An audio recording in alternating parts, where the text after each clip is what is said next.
Hello and welcome to my next video in my series of frequently asked questions. So this question is, what do I do if the van breaks down and I can't live in the van?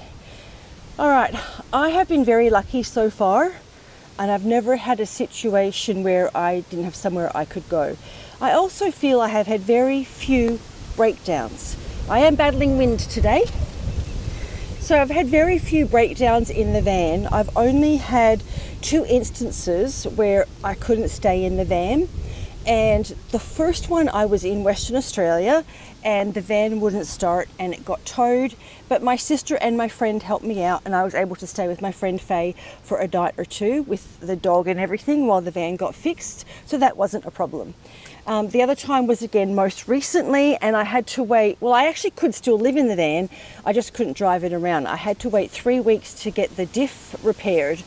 And again, it happened to go disastrous when I was at my friend Faye's house, and she let me stay there for 3 weeks.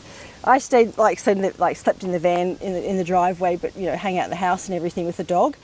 So luckily, I've got a really great friend in Faye that let me do that. But so I have thought about what would I do if I didn't have that option, and there are a lot of things I could do. First of all, I could just rent somewhere or stay in a hotel. Now I do have the dog. Worst case, if I can't find somewhere that will take a dog, I could get the dog into a dog sitter's or worse, a kennel. But there's always somewhere that the dog could go. I could find somewhere for the dog and I could stay in a hotel if needed to be. So that's always an option. If my van breaks down on the road, the roadside assistance that I have, they will put me up in a hotel and give me a rental vehicle. So I have that covered there. But it's something that hasn't been a problem so far. When I get the van serviced, I will let them know that I live in the van, I'll drop it off, and usually they will do it first really quickly for me. I might hang out with the dog in a park or something while they fix it. The other thing I've done is I can do house sitting. So I've done a couple of house sits and I take advantage of that. While I'm house sitting, I'll get things done on the van when I don't need to live in the van. So there are so many options that you have.